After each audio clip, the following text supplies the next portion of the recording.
वज़ीर-ए-आज़म ने नुकसान करने वाली बिजली पैदावारी कंपनीज की नीलामी जल्द मुकम्मल करने की हिदायत कर दी। बिजली की तकसीमकार कंपनीज की निजकारी और इलेक्ट्रिक गाड़ियों के चार्जिंग स्टेशन के क़याम में भी तेजी लाने का हुक्म। कौमी असम्बली आइन माली साल का वफाकी बजट कल मंजूर करेगी। इजलास का एजेंडा जारी। ज़राए के मुताबिक जुमे को ज़िमनी ग्रांट्स की मंजूरी दी जाएगी। अमरीकी सदर डोनाल्ड ट्रंप ने अगले हफ्ते ईरान से बातचीत का इम्कान जाहिर कर दिया। ईरान और इसराइल के दरमियान दोबारा जंग का इम्कान मुस्तरद। पाक भारत जंग बंद करवाने का एक बार फिर क्रेडिट ले लिया। फील्ड मार्शल आसिम मुनीर की तारीफ।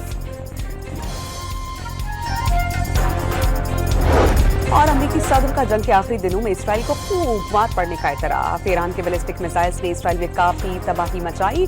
ट्रंप की गुफ्तगू गजा में भी बड़ी पेशरफ्त का इशारा दे दिया। वज़ीर-ए-आज़म ने नुकसान करने वाली बिजली पैदावारी कंपनीज की नीलामी जल्द मुकम्मल करने की हिदायत कर दी। बिजली की तकसीमकार कंपनीज की निजकारी और इलेक्ट्रिक गाड़ियों के चार्जिंग स्टेशन के क़याम में भी तेजी लाने का हुक्म। कौमी असम्बली आइन माली साल का वफाकी बजट कल मंजूर करेगी। इजलास का एजेंडा जारी। ज़राए के मुताबिक जुमे को ज़िमनी ग्रांट्स की मंजूरी दी जाएगी। अमरीकी सदर डोनाल्ड ट्रंप ने अगले हफ्ते ईरान से बातचीत का इम्कान जाहिर कर दिया। ईरान और इसराइल के दरमियान दोबारा जंग का इम्कान मुस्तरद। पाक भारत जंग बंद करवाने का एक बार फिर क्रेडिट ले लिया। फील्ड मार्शल आसिम मुनीर की तारीफ।